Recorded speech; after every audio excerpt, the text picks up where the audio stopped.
Good evening. My name is Tatiana Garrett, and I'm the Director of Community Outreach at the Anti-Cruelty Society. For 111 years, the Anti-Cruelty Society has provided an open door for Chicago's neediest animals. Our mission of building a community of caring by helping pets and educating people is evident in everything that we do, in all of our programs and services. Tonight we'll be discussing our Animal Behavior and Training Department at the Anti-Cruelty Society on this live, interactive, call-in television program brought to you on CAN TV21. We invite you to call in with your questions at 312-738-1060. Our phone lines are now open. My guest tonight is Karen Okura. Hello. Hello. She is Manager of Animal Behavior and Training at the Anti-Cruelty Society. So Karen, can you tell me a little bit about your department and an overview of what it is that you do? Yes. Our department covers a lot of different sort of areas at anti-cruelty. Most importantly, our department's mission is to try to keep animals in the good homes they already have, and so that really is a great deal of our focus. The other part of our focus is the animals who are at our shelter, trying to make sure they are comfortable, happy, and stress-free as possible. Wonderful. You said something interesting there about animals staying in their homes. Do you find that behavior is linked with a reason why sometimes they don't?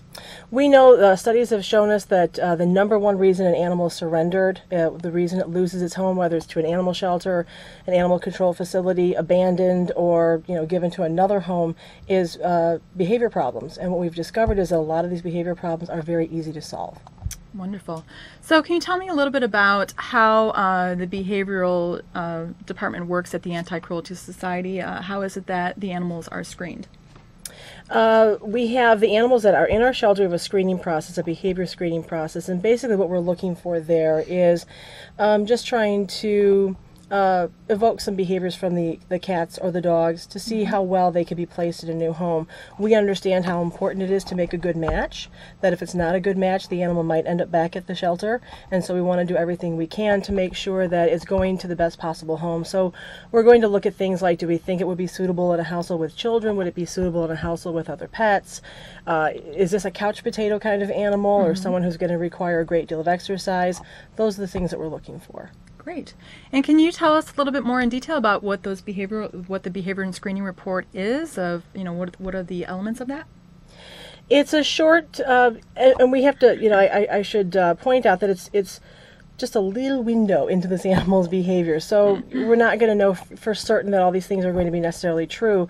But what it does do, really, its most beneficial part of it is that it really sort of, we're going to know the extreme behavior. So we're going to know if it's a dog who is really rough and tumble kind of fella and likes to throw himself at people to play, that perhaps he's not going to do well in a household with small children or with shy children or with older elderly people. It wouldn't do well there. So we look at what their activity level is.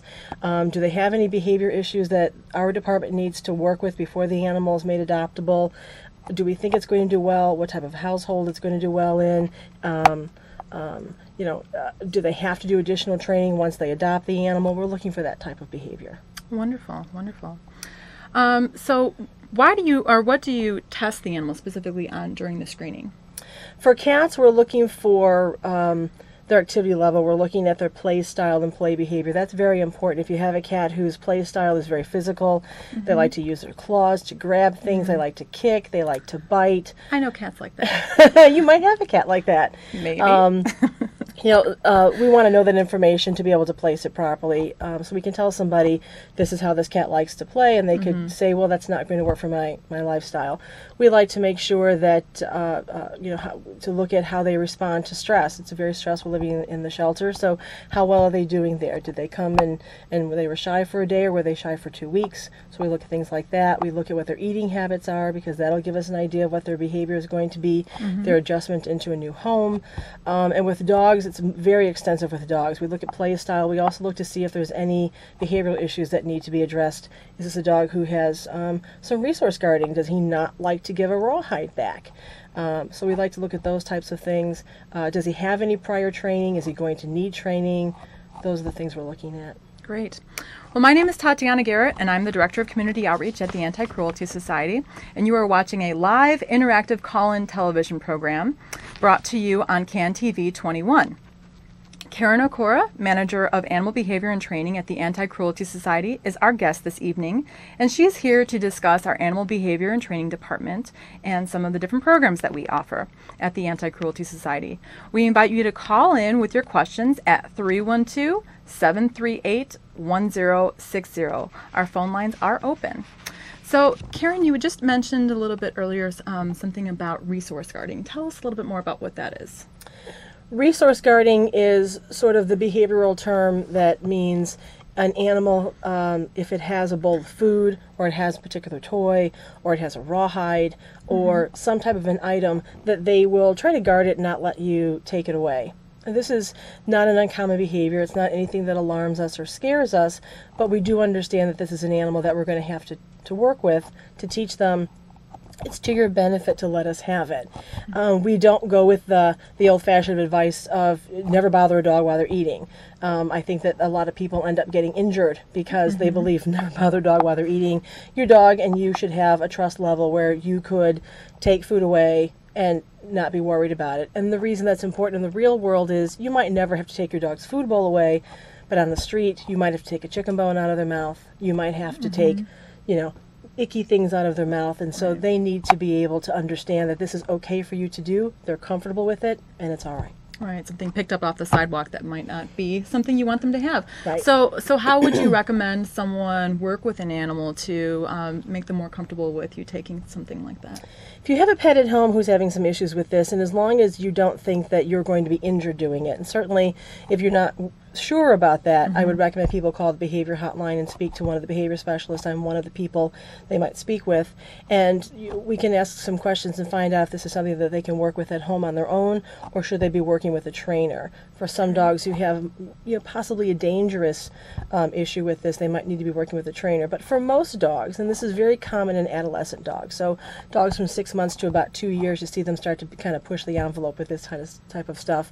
The best way to do it is you give them something that is marginally interesting for them to have, but then you offer something that's better. So here's your old bunny rabbit toy that you still you kind of play with it sometimes, and you let them take it and have it in their mouth, and then you offer them a little tiny piece of hot dog. You put that on the nose and say, if you give me the bunny, you can have the hot dog.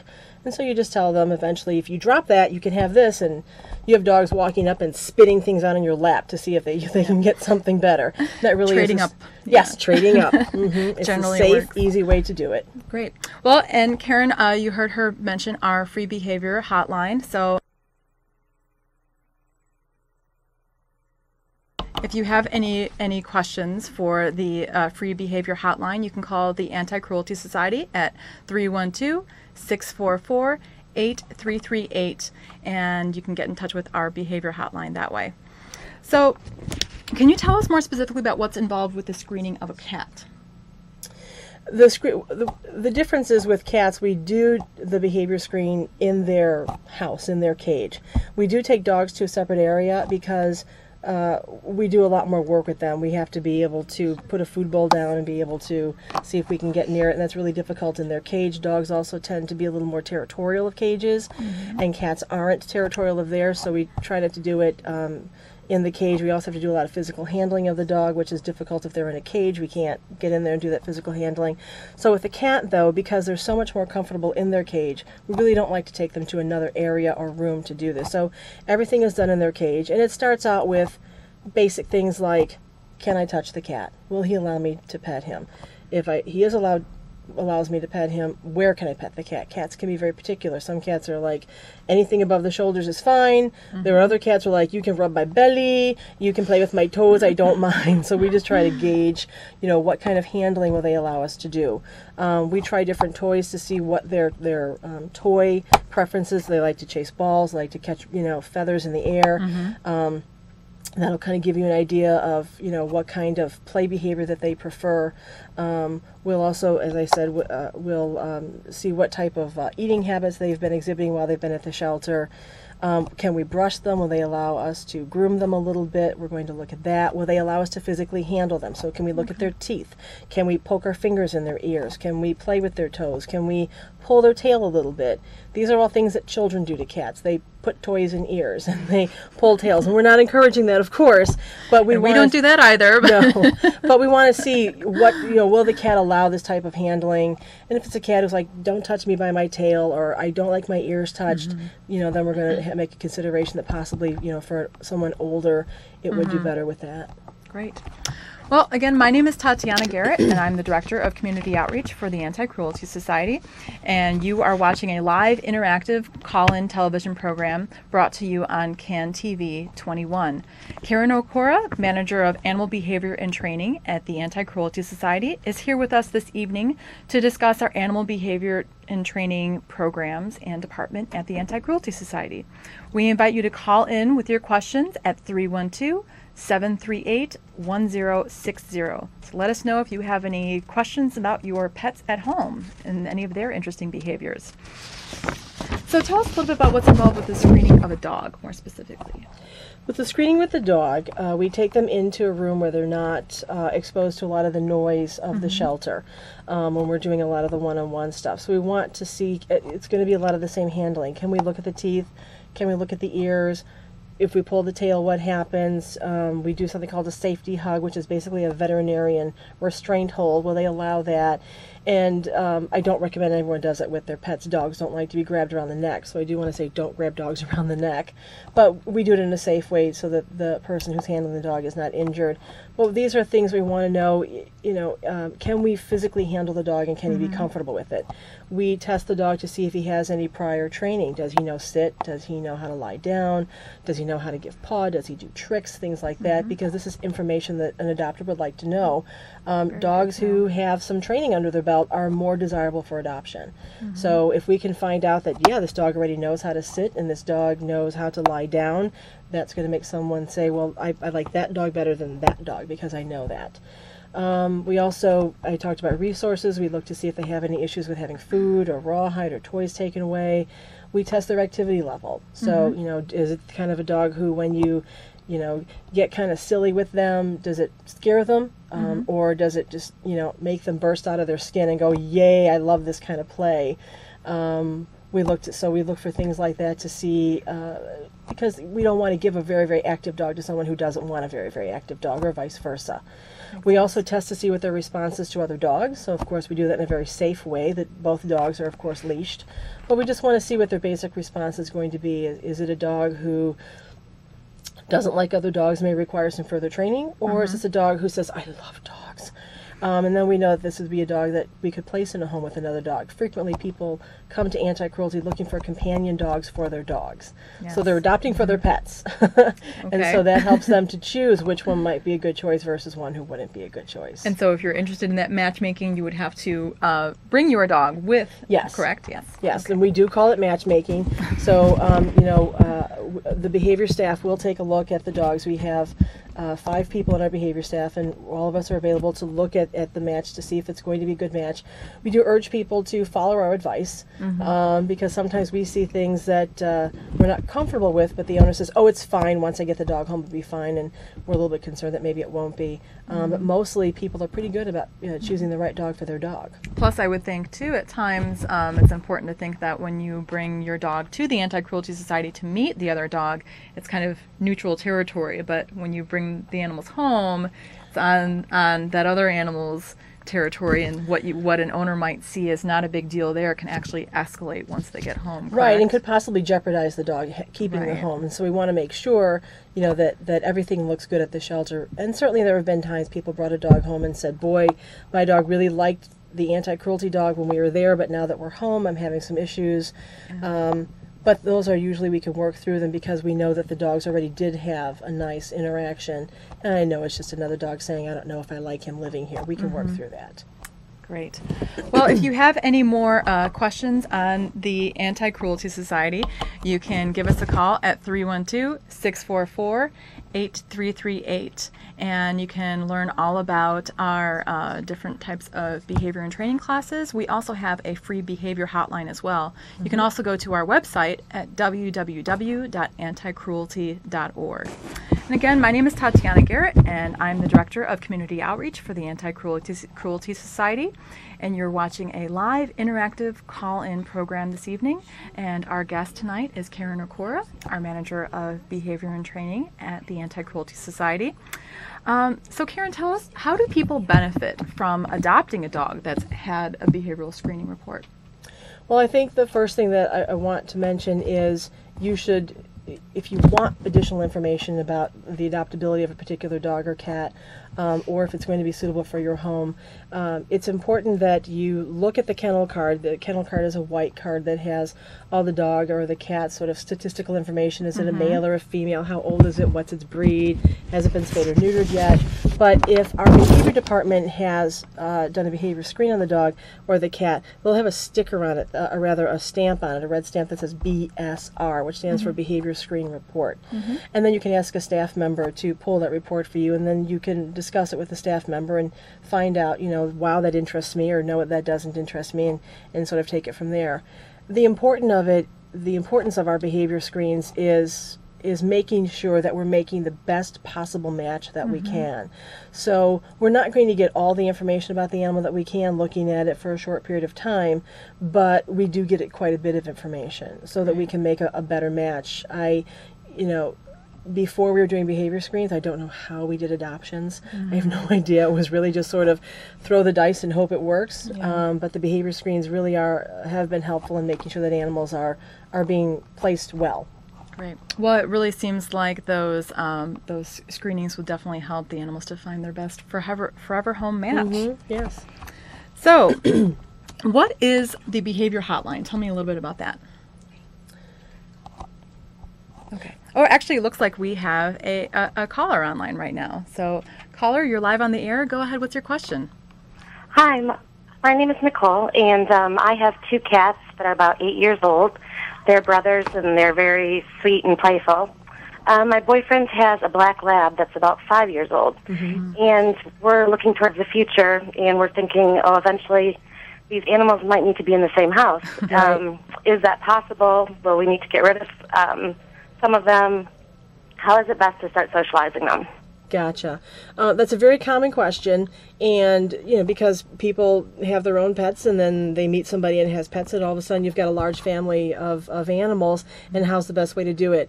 A lot of people get worried about having cats and dogs together. They don't think that it can work, and as a matter of fact, I think it works very well. I've had up to 5 cats and 2 dogs at the same time in my home. It was a very large family. It's whittled down considerably now, but I've got, it can work. What you want to look for is to make sure that you have a dog who, hopefully, before you do this, has some basic obedience training under their belt. And if the dog has not had any basic obedience training, this is the time to start thinking about it, the time to start enrolling in classes and getting that training done. And it's important because an owner of a dog needs to be able to have good verbal control of his dog, and needs to be able to understand his dog and have a good communication with his dog. A lot of people assume you get a dog and everything is going to be fine, but we're 2 different species, we speak 2 different languages, and we have to learn dog language, and we have to learn cat language, but unfortunately there's not cat obedience classes. Cats just simply won't take. So I would start with making sure that the boyfriend has had his dog, he's professionally obedience trained his dog, and the boyfriend has done the training. I think that's very, very important because the dog's living with the owner, not with a trainer. So I think it's very important that the owner has done the training. That develops the bond between the dog and the owner. And if the dog has had some basic obedience, how long ago was it, and does he need a refresher course? So maybe he needs to go through classes again just to sort of brighten everything up so that it looks better. If the cats have never seen a dog before, a lot of it's going to depend on the cat's personality. Are they the type of cats that when you have a bunch of guests over, that they're sitting in everybody's lap? Or are they the type of cats that when you have one guest over, or the pizza delivery guy rings the doorbell and they run and hide for 3 hours? So a lot of it's going to depend on that. You want to look for things, sociability that the cats already have. And then you just sort of take things from there. I never recommend holding a cat when you're introducing it to a dog, because eliminate its ability to escape if it feels threatened or unsafe, and you're going to get scratched up pretty badly and possibly bitten. But I do always recommend that the dog be on a leash because the dog needs to be controlled. Cats can do a lot of damage to a dog, but dogs can do a great deal of damage to cats. So I do think it's important to protect the cat. So basically you've got, a well-trained, pretty obedient dog, and you've got some cats who are willing to meet, and you just, do it. The dog is on a leash, and he's been well exercised. The cats have full bellies, so that they're happy about that, and you just sort of take it from there. And certainly, you're welcome to call the behavior hotline. This is not a service that you can only call once. You may call several times. In fact, many of my clients are people that I will give them the first phase of the behavior modification program, and then I'll have them call me back, and we'll go through the second phase of it, and so on. So this would be a situation where this would be a multiple call. Mm-hmm. And I think, Karen, you'd probably agree, it's safe to say the important thing with all training of animals is patience and go slow. Yes. Yes. And good luck. And it looks like we have another caller. So go ahead, live. You're live on the air. What's your question? Hi. This might seem like an unusual question, but I have 2 bulldogs. One is going to turn 7, and one's going to turn 2 this March. And they're going through their phases of still kind of developing who is alpha in the house. And the 7-year-old, and as you probably well know, as bulldogs, their life expectancy is a little bit shorter than the average dog. Is it possible for? I mean, I treat them like humans, so this is my theory. Is it possible for a 7-year-old bulldog to start getting, I don't know, grouchy in his or her older age, develop new personality traits? I mean, that's what I'm kind of seeing, or is it all about this puppy? I mean, he acts like a puppy, obviously. 2 years old, he's not really a puppy, but he thinks he's a puppy, thinks he's a lap dog, but he hasn't gotten the memo yet that he's a 51-pound dog. Like I said, is it the struggle between them, or is it the fact that, she's turning 7 and... at the very best, could live until 10 or 12. So, is he or she? Is she getting grouchy, crotchety, old? I don't know. Attitude changes as they're older. I don't know. Well, yeah, dogs have different developmental stages just as people do. So, certainly, at the age I am, I'm very different than I was at the age when I was 20 or 10. And so your dogs are going to have different developmental stages as well. Gender also is going to play a different role in it as well. Male cats and male dogs take longer to emotionally and mentally mature than females. So a 2-year-old male bulldog is like having a 15-year-old football player in your house. They're hungry all the time. They want to play roughly all the time. And, they're like, why can't I just do whatever I want to do? And yeah, I didn't pick up my pajamas, so what? Versus a 7-year-old female dog who is fully adult and has no tolerance for this adolescent dog's rude behavior. So, I don't think that she's becoming crotchety. I think that she's behaving like a 7-year-old female dog. It's difficult for adult dogs to tolerate teenage behavior. It's difficult for human adults to tolerate teenage behavior. So you have to sort of sympathize with where she's at. I don't necessarily support this whole alpha thing. There's been a lot of recent behavioral research done that they're saying there really is sort of among domestic dogs, there's not really an alpha. And they're even starting to question it. Sometimes I've seen some stuff about with wolves, but it's a whole different thing. I don't think it's fair to compare a dog to a wolf. So I don't think that she's feeling alpha or that she's feeling like she's knocked out of alpha. I think that what she's feeling is, this is a teenage boy who's bugging the tar out of me, and she probably just needs a little bit of help and support with that. And so it can be things like, give him other exercise things to do to occupy him. So maybe he goes on a separate walk that's longer, or that's more vigorous, or he goes to the dog park, or he goes, he plays ball in the yard for longer periods than she does, and she gets a break from him. And I do recommend supporting, the older of the dogs. So if he's becoming an annoyance, you're going to, approach him and say, knock it off, leave her alone, and give him something else to do. So they will work things out, but they're going to need you to referee it a little bit. Wonderful questions. Well, again, my name is Tatiana Garrett, and you're watching the Anti-Cruelty Society on a live interactive call-in television program brought to you on CAN TV21. And we have another caller online, too. So, caller, go ahead. You're live on the air. What's your question?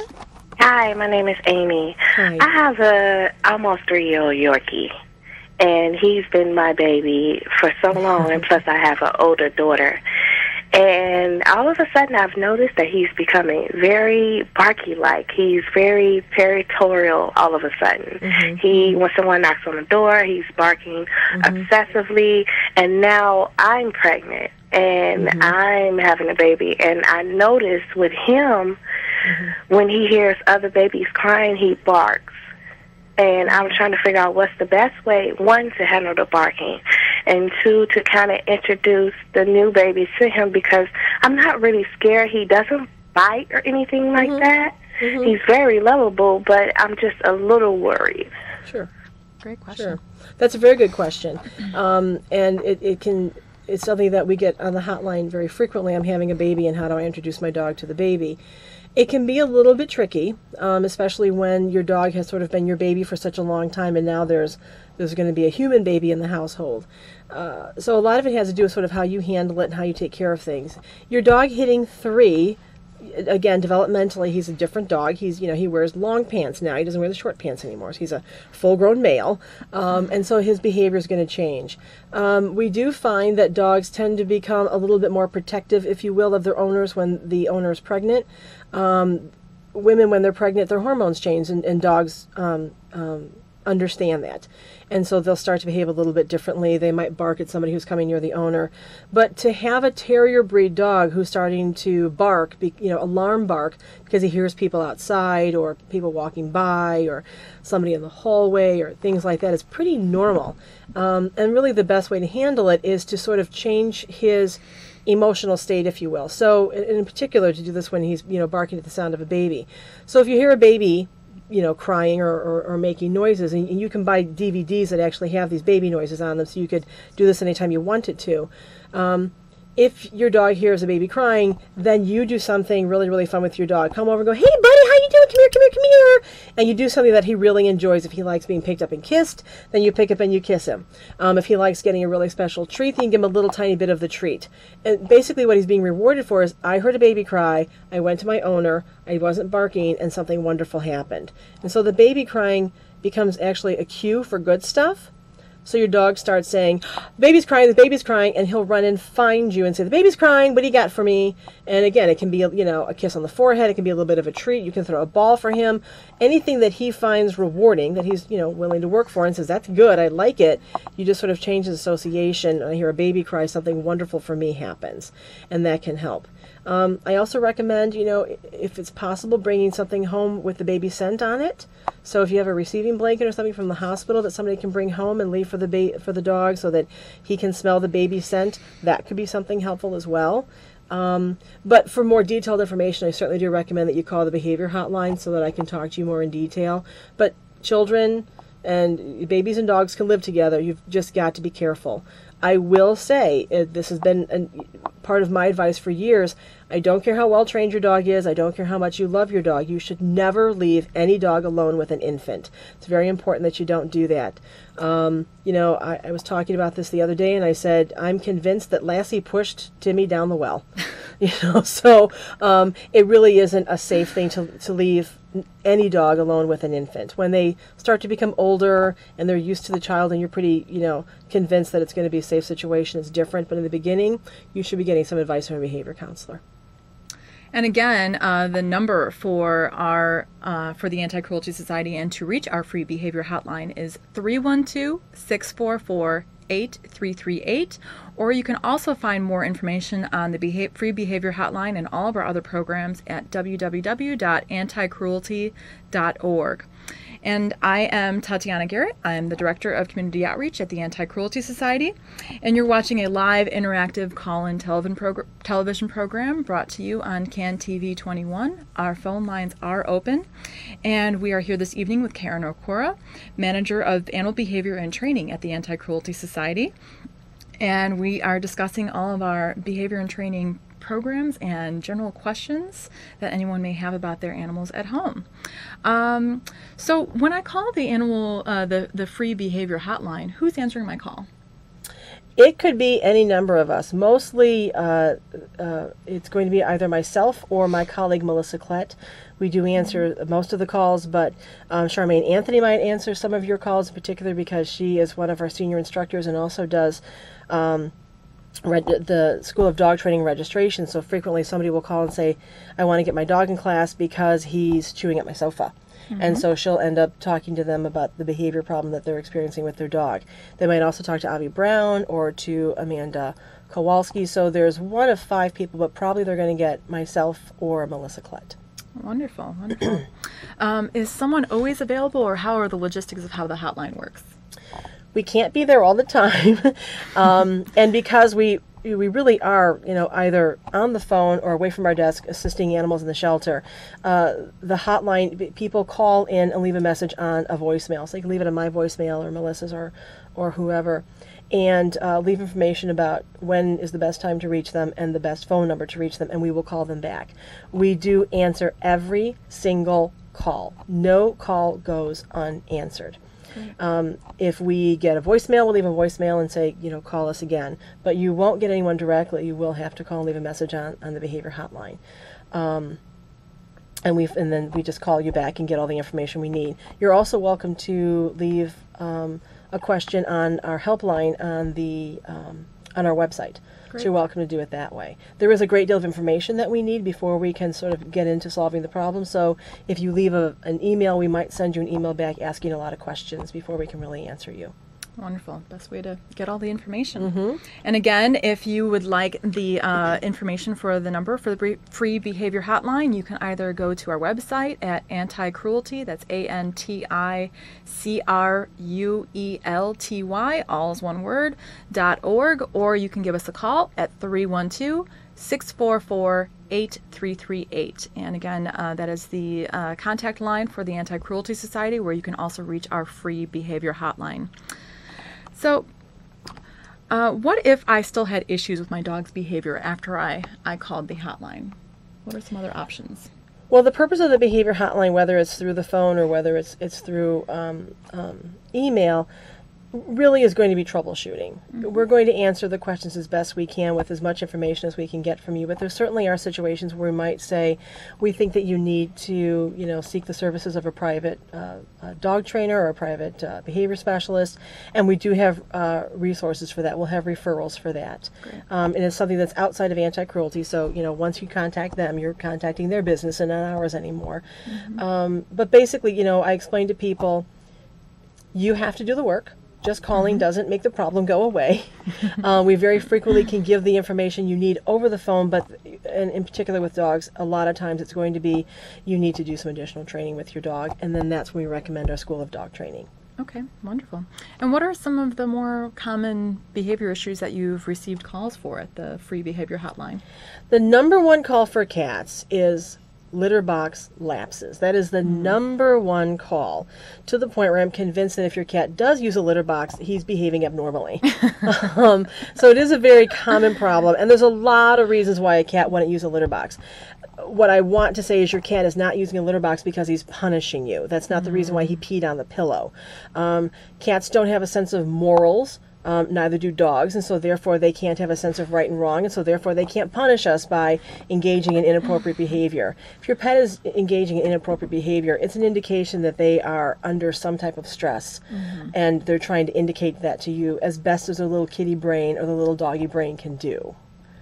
So that's the number one with cats. With dogs, our number one behavior problem is under the huge category of aggression. But that can be my dog barks at other dogs, my dog barks at the mailman, my dog nipped, my grandmother, things like that. So, when we say aggression, it doesn't necessarily mean that it's a bad thing or it's an untreatable thing. It's just sort of the biggest category that we have with dogs. Makes sense. My name is Tatiana Garrett, and I'm the Director of Community Outreach for the Anti-Cruelty Society. And you are watching a live interactive call-in program. Our phone lines are open, and this is being brought to you on CAN TV21. And we are here this evening with Karen Okura, Manager of Behavior and Training for the Anti-Cruelty Society. And we invite you to call in with your questions on pet behavior or any of our programs. So what kind of classes are available at the Anti-Cruelty Society in regards to animal training? It's actually very exciting. When I first started Anti-Cruelty, we had one level of class, and it was called Novice Obedience, and that was pretty much it. Since then, serious. Yes, it was. But since then, we've really evolved our classes, and our classes start at the youngest age with animals who are 8 weeks old. Great. So it's called our Wee Ones class. So we start with, and we think that you should start training as soon as you have your dog. Start training immediately. We do require appropriate vaccinations for dogs, any dogs that come to our class, so you don't really have to be really concerned about your dog being exposed to something bad. The training is in a room that's separate from the shelter, so they're not going to be exposed to any of the shelter animals if people were concerned about that. And But Wee Ones is a very cute class to see. we have instructors Adorable. fighting to teach the Wee Ones class because I it's can the see baby why. class. Yes, very cute. Yes. And then from Wee Ones, you can go into puppy preschool. And then from there, Pet Dog Training 101. And Pet Dog Training 101 is sort of our meat and potatoes class. This is really the dogs. They have to be at least 6 months old to come into this class. Once a dog is 6 months old, they are required to be spayed and neutered to come to classes. We do require that as part of their registration. But our 101 class, our basic beginner class, you're going to see dogs basically from 6 months to about 3 years. So that adolescent period when they start to really act up and aggravate people, and they don't get away with it anymore because they're not cute babies. You're going to find a lot of our classes are going to be that, and it's going to be a bunch of ruffian, wild child kind of dogs. From there, you can go into a class called Pet Dog Training 102, which is a 4-week sort of refresher course. So if somebody had come through training a year or so ago and their dog just needs a little bit of brushing up, they can come through that class. Beyond that, our advanced class is called Pet Dog Training 201. Okay. And that is where we focus a lot of training that is off-leash and verbal and hand commands only. Great. And then we have other sort of specialty classes. We have the American Kennel Club Canine Good Citizen prep course, and we also test. Several of our instructors are certified evaluators for the American Kennel Club CGC Canine Good Citizen. We have a trick training class, which we guarantee 20 to over that, but at least 20, usually 25, 26 tricks. Your dog might not excel in all of them, but we will give you all of those tricks. We have a rally obedience class, which is very fun. It sort of combines obedience with agility. Great. Trying to think what other classes we have. If you're interested in a type of class that we don't offer, our facility really isn't big enough to offer agility. We've got plenty of other places that we refer to for agility, or for flyball, or for all types of other training. So Wonderful. Can you tell us a little bit more about the CGC certification, the Canine Good Citizen that you just talked about? Yes. The reason why we have the Canine Good Citizen class is because we got a lot of requests for it. We found that a lot of dogs would be accepted into condo associations or into rental facilities if they had a Canine Good Citizen. So if they had some type of certification that said this is a good dog, they would be accepted. And this is something, all the rules are the American Kennel Clubs. This is not something Anti-Cruelty came up with. We just facilitate the training and the tests. So the dogs still have to, it's a pass or fail on 10 different tests, and it has to be according to what the AKC says. A lot of people also come to our Canine Good Citizen because they want to do pet therapy with their dogs. And a lot of facilities require, again, that the dog have some type of certification that proves that they are going to be an appropriate animal in the facility. They're not going to come in and knock over people and steal food and get into the trash and, eliminate all over the place. And is it just for animal therapy, or is it also for pets that are just maybe doing a visitation, let's say, visiting individuals in assisted living or a hospital or something? Yes, like it that? can also be used for pet visitation as well. Great. And basically what the Canine Good Citizen test does is It tests things like making sure that the dog can control himself in the presence of other dogs, that he can control himself in the presence of a lot of people. We will also use a wheelchair and a walker and crutches to make sure the dogs don't react to that. Some dogs, the first time they see a wheelchair, it frightens them, and they bark at it, and that doesn't do well if they're doing a pet visitation at a facility where there's wheelchairs. Yes, I can see that would be a problem. Good tool to use in the class there. Yes. Great. My name is Tatiana Garrett, and I'm Director of Community Outreach for the Anti-Cruelty Society. You're watching a live interactive call-in television program brought to you on CAN TV21. Our phone lines are open, so give us a call if you have any questions on your pet's behavior. We are joined this evening by Karen Okura, our Manager of Animal Behavior and Training at the Anti-Cruelty Society. And you can give us a call at 312-738-1060. And if you wanted to contact the Anti-Cruelty Society in regards to any more information on any of our programs, either the free behavior hotline or the School of Dog Training, you can reach us at 312-644-8338 or go to our website at www.anticruelty.org. So Karen, does it matter how old your dog is? Can you teach an old dog new tricks? Yes, you can. That's a very, very good question. A lot of people are afraid that if their dog is past a certain age that they shouldn't take it through training. About 7 years ago, I adopted about a 7-year-old Chihuahua from the Anti-Cruelty Society, and I took him through training. Great. And I had no idea what kind of training he had prior to that. I think none. And he's not perfect, but he can sit on command, which he couldn't do before. He can lie down on command, which he couldn't do before. And, you know, if I say, hey, get out of there, he gets out of there. So there's no upper age limit on dogs coming to class. I actually enjoy it when we have an older dog coming to class, in particular if it's a class that's full of a bunch of punky teenagers, because the older dog walks into class and just, starts taking names. Yeah. It's like, you don't get to get away with that, and you behave, and it's, I think, a wonderful experience. And I tell the owners of these young dogs, there's a very wonderful benefit to having your dog in the presence of an older dog who can, in a dog way, teach him to mind his P's and Q's. We're not so good at that. We tend to get angry, and we tend to use force when we're trying to tell a dog to mind his own business.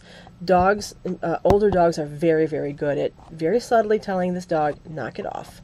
And young dogs saying, yes, ma'am, I shall behave. Learn a little bit, too, by watching each other as well. Yes, parroting the behavior of the older, better trained, more calm dog. Wonderful. And just like with people, you never stop learning, so that's great to know with the pets too. You can never be too old to train your pet. So tell us a little bit about some of the training methods and how it kind of parallels. You hear terms like positive reinforcement and things like that. What goes behind animal training? Our philosophy of animal training is basically sort of we take the doctor's credo of do no harm. So we don't want to use training methods that frighten a dog, that force a dog, that a very popular method now is, this sort of alpha dog training, boss training.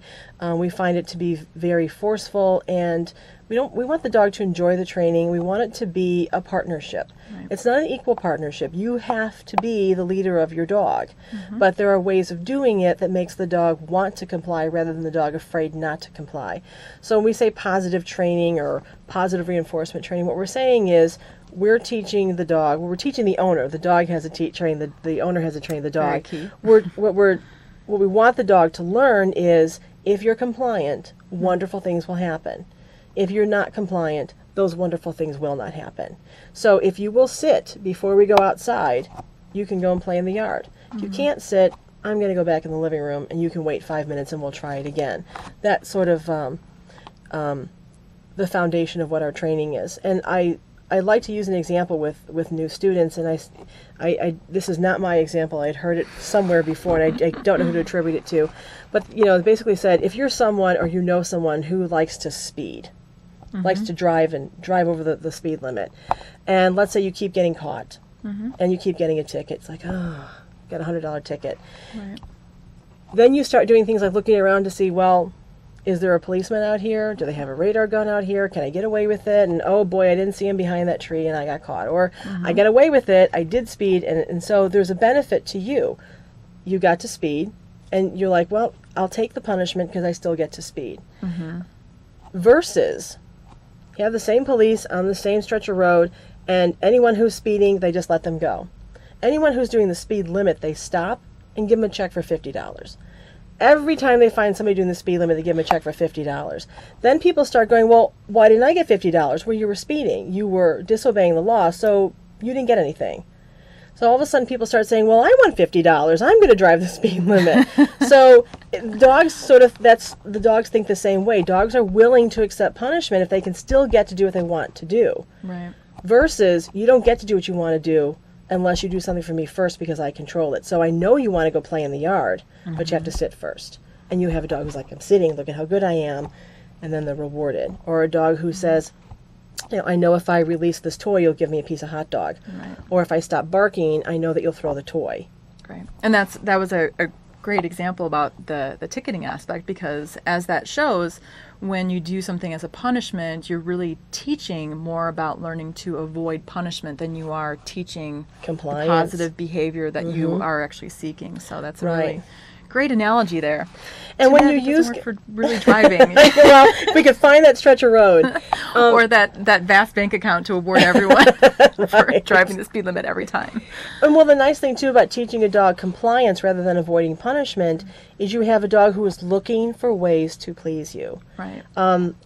Dogs are not here to please us. They are here to please themselves. And the sooner we get over this whole thing about my dog wants to please me, the easier dog training is going to be. A dog wants to please himself. Right. And so as human beings, smarter than dogs, we can take advantage of that and say, fine, if you want to please yourself, this is not about me, it's about you. I know how to make it about me. You don't get to have something until I'm happy first. That makes sense. My name is Tatiana Garrett, and I'm the director of the Anti-Cruelty Society, or director of community outreach. Whoa, director of community outreach at the Anti-Cruelty Society. You're watching a live call-in television program brought to you on CAN TV21. Our phone lines are open. Feel free to give us a call with any pet behavior questions you may have. We're joined this evening by Karen Okura, manager of animal behavior and training at the Anti-Cruelty Society. And we invite you to call in with your questions at 312-738-1060. So what is the best time to train a puppy? As soon as you get the puppy, that's the best time to train the puppy. And then when's the best time to stop training the dog? Never. Great. That's why we have such a variety of classes and why everything isn't obedience training. And I tell people, if you teach your dog to sit, there really is nothing different than teaching your dog to high five. It's your attitude that's different. People think teaching your dog to sit, to lie down, to stay is obedience training, and that teaching him to high five or roll over is fun training. And it should all be the same attitude. It should all be fun training. The dog should enjoy doing it so that he enjoys offering that behavior. So, once you've done your puppy training, once you've done your basic obedience, and you're really good at it, and you start going into advanced training, then, your dog's brain is just going to atrophy if you don't keep asking him to use it. So use your obedience training in everyday life. Sit your dog at the end of the hallway in a sit stay or in a down stay while you're preparing his food. Call him to you, make him come sit in front of you, ask him to sit and wait and put the food down and make him wait until he gets permission to have the food. That's using your obedience training in everyday life. If you're trying to get your dog away from something, ask him to come over and touch, which is just he's got to put his nose in your hand or on your fingers. And so everything that's taught in our training classes can be applied in everyday life. Once your dog gets really good at that, then, let's teach some tricks to your dog. Let's do some agility with your dog. Let's do some rally obedience, which is really fun. And there's all kinds of levels of rally obedience. There's different levels of agility training. So never stop doing it. Use training every day. And as much as you can, introduce your dogs to all kinds of different training things. Great. And you said something before, too, about people having misconceptions of obedience training and then fun training. And one of the things that I've always heard from trainers is it's always so important to make all training fun and always ending on that positive note so that your training and the actual interactions of learning and training with your dog are never negative, and they always want to come back for more. Right. As soon as we hook the dog into training is fun, you can do anything with that dog, and you're not going to have behavior problems with the dog. But you have to hook the dog into, I love doing this. This is so much fun. Great. It's fantastic. Any dog can do it. There are some dogs who excel at training and some dogs who aren't as good at it.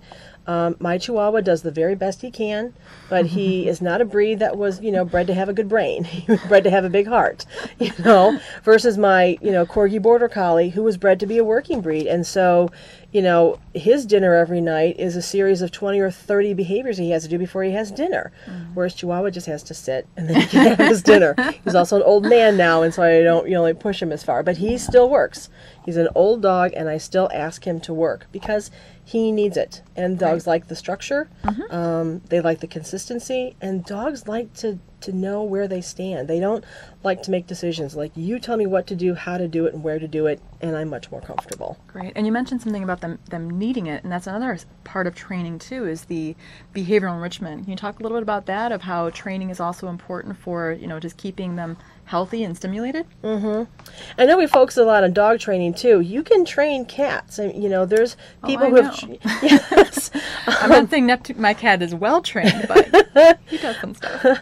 My colleague Melissa taught a cat that she used to have to wave bye-bye. Yeah. Which I just thought was, and you see him do it. It was the cutest thing in the world. And so she taught him several tricks to do, which again, tricks and obedience training is the same thing.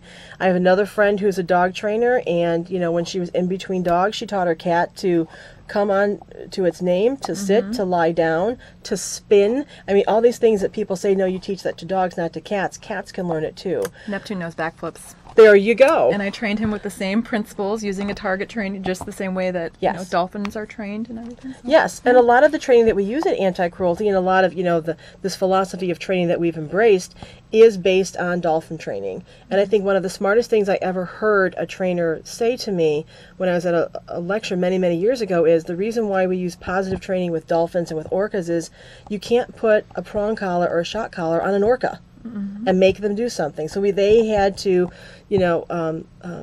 whale trainers and dolphin trainers had to find a way to get these animals to offer behaviors but they couldn't use the traditional force methods. So what do? They use positive stuff. If you do it, you get rewarded. If you don't do it, there's no reward. So it's been a wonderful evolution through dog training to be able to do that, and we apply this to cat training as well. Cats don't do well with punishment, but they do very, very well with positive reinforcement. So there's a lot of training you can do with your cat using the exact same methods. Wonderful. My name is Tatiana Garrett. I'm Director of Community Outreach for the Anti-Cruelty Society. You're watching a live interactive call-in television program brought to you on CAN TV21. We have just a few more minutes, so if you have a question for pet behavior, give us a call at 312-738-1060.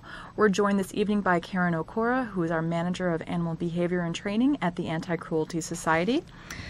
So, what if I want to bring my dog to one of the training classes at the Anti-Cruelty Society, but he doesn't do very well with other dogs?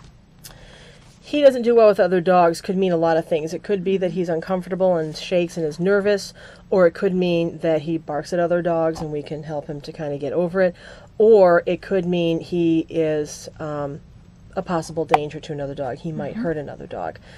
Because these are basic training classes, we cannot have dogs who are going to injure another dog in the class, or a dog is going to possibly injure an instructor or a participant. So we do have recommendations. We will give referrals to classes that specifically deal with dogs who have dog reactivity. So if they have a problem, if they're not going to be safe because we have 10 dogs in our class, if they're not going to be safe with another animal in the room, we're going to send them to somebody who can work them through those behaviors, hopefully with the goal of being able to do a classroom training. Very important to start with that one-on-one first until they get comfortable. Great. Well, I'm sorry to say that we have to close our phone lines right now, so no more calls, please. And I'm Tatiana Garrett. I'm the Director of Community Outreach for the Anti-Cruelty Society. Thank you for joining us this evening on CAN TV21.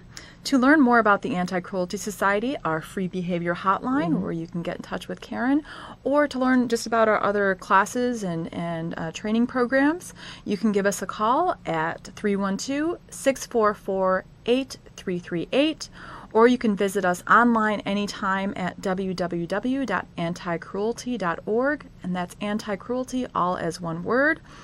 Or again, give us a call at 312-644-8338. I'd also like to thank my guest, Karen Okura, for sharing some great information with us this evening. Thank you. It was fun. Great. And we hope that you all enjoyed learning from it as well. Join us again next week when our guest will be Nicole Campos, and we'll be discussing the Anti-Cruelty Society's Cruelty and Neglect Investigations and Rescue Department. Please stay tuned for the next program, which will follow in 5 minutes. Thank you.